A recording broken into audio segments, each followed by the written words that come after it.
Howdy everybody, how y'all doing?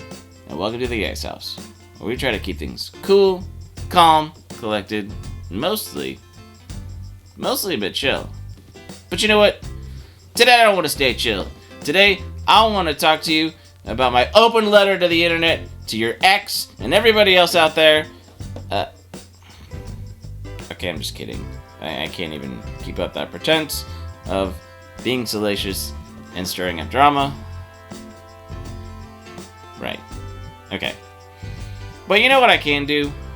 I can tell you that if you've been following along at home, you know that I've been talking about sort of the lost art forms of different medium, right?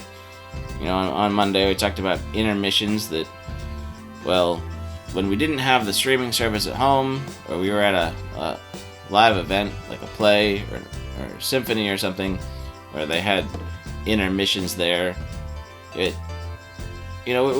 can just stream from home, so we can get up to get a snack, we can pause whenever we want. I mean, it's worse than a TiVo lifestyle, right? Everything just kind of goes at our own pace until we realize there's a world, there's a business, there's a lot of things in the world that can't go at our own pace, right? And then we have to rectify the difference because we've gotten used to some of the stuff, right? But the thing that I do find interesting and entertaining, and a lot of big curiosity is like how yesterday I was talking about how I do feel like the written form of communication has changed a lot based on the medium, right? Because do you guys actually remember when we used to see the open letters to the internet or to the editor, or maybe it was some celebrity that was, well, maybe losing popularity or trying to ride the coattails of somebody else's popularity, and had to make a big comment about some other big celebrity's big sort of, I don't know, moment, and so they had to call them out or say how they didn't approve or something, so they could stir up drama in the media, because, I mean, I don't think we had the same draw to the parasocial networks that we do now, right? Not every voice was the same volume on X, right? And that's what I meant by talking to your ex, right? It's just tweeting and posting. So, nothing too salacious here. But I think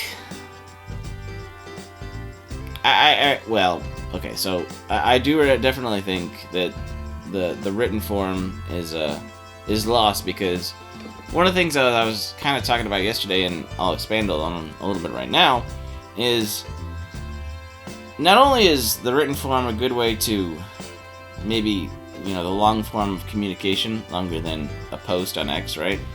It allows you to sort of explain yourself.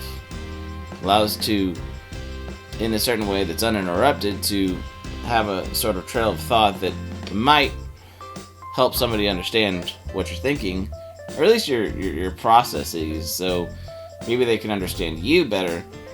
Maybe not everything your conclusions, but you know what I mean?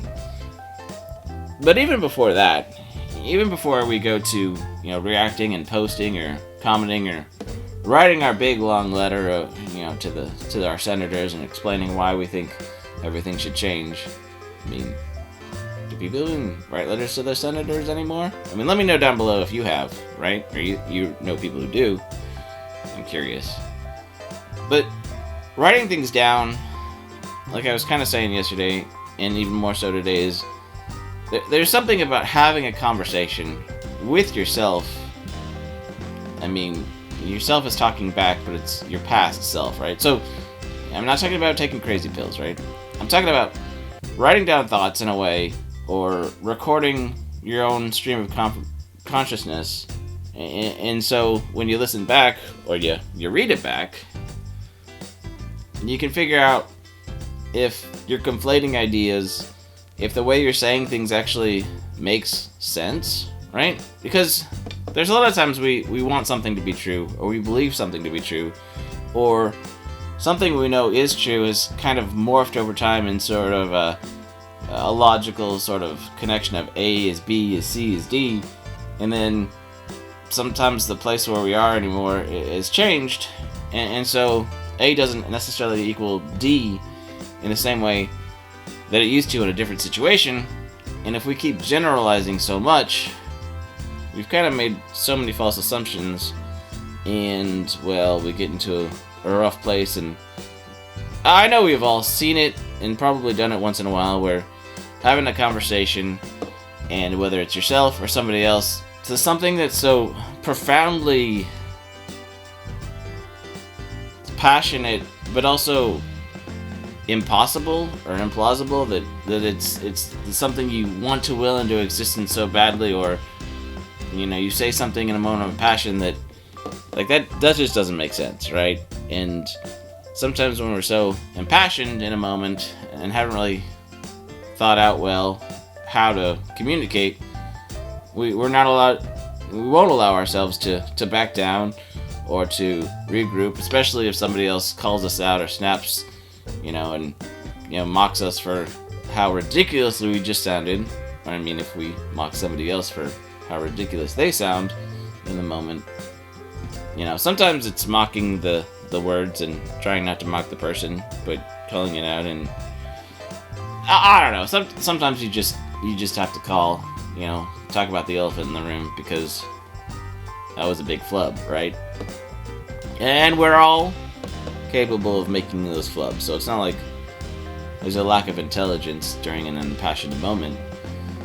But like I said, writing it down, having the conversation with yourself of what you think and what you believe, or how to articulate something well so that somebody else might actually follow along, is kind of a big deal.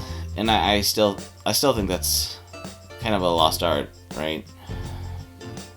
I don't know. I wonder if, once again, if people took time to not just process in their head, but really sift through, old ideas and new ideas. And, we like to all think that we're creatures that learn, and we can adapt, and we can be better for it. But how many times have we found information, agreed with information, and then never really quite stuck it in a practical application in our wheelhouse, so that our conclusions are still based on theories and, dare I say, paradigms of a yesteryear, or maybe a younger time in life, that we haven't allowed the things we actually understand in life to really penetrate our core being and values, right? Because letting go of our own sort of traditions and maybe just routines even is difficult. And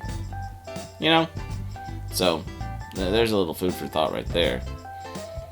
But yeah, I do think at this point any tweet, any post is basically a open letter, right? Open letter to the internet, to whom it may or may not concern.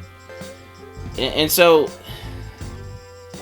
I think that sometimes, the blog posts and sometimes the explanations, or even in, a longer form video like this, kind of help people understand at least where you're coming from.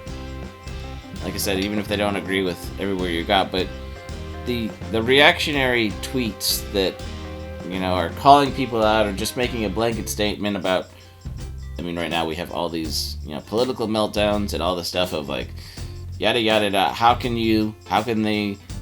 the country do this? Like, depending on, who actually reads your tweets, and maybe you have a moniker that you're, pseudonym that maybe all your family and friends don't know what you're posting, so there's that. But there's also, like, different forms of online sort of websites and parasocial media where maybe your identity is more well known, and sometimes I don't know. Sometimes, is it worth posting on the interwebs, right? Is it worth hitting that button? Because I get we need to vent, but venting to the internet, it's kind of like that commercial a long time, a while back of, that's not how this works. That's not how any of this works, right? Unfriending somebody IRL because of kind of a joke, because of all the things we've, in the past 20 years have accepted from, the Facebook and precursor to some of our parasocial tendencies now, right? Yeah. And so, anyway, I that still makes you laugh, and I did post that as a response once. And it's funny how when you post things that are kind of cliche, or movie quotes, you get a lot more random bots liking your post than real people. And if you actually take time to type out what you say, usually you get more people or nobody responding, right? It's funny how that works. But here's the last thing I'll say, right? When it comes to posting things online and it basically replacing this open letter to the editor, it's just an open letter to everybody who has public access, right? I mean, unless you're behind a paywall, anybody on that site can read it, repost, tweet it, comment, and take it out of context, or call you out on things that maybe now you get to deal with, right? The thing is, it's like any piece of art or any contribution, public contribution to the world. Once it's out there, it can't be taken back, and it has a life of its own. And so, if you're going to post something, and you're going to let it exist outside of you in the real world, there comes a point where you can no longer dictate how people respond, right? Unless you delete the tweet or take it down, or make it private or video or something, right? There's that sort of thing. But if it's public, like, to dictate how somebody responds and how they're allowed to react is just, I don't know. It's setting fire to a kind of a possible dumpster fire already, right? Or maybe fuels the fire that maybe might not have been so bad in the first place. So yeah. I guess that's all I got today. That I feel like we're all just, I don't know, writing open letters to the editor and trying to figure out who the editor is, and finding out the people that we probably don't want our editor because they quote tweet and make reaction videos, and, well, like I said, such is the nature of the currency of the internet.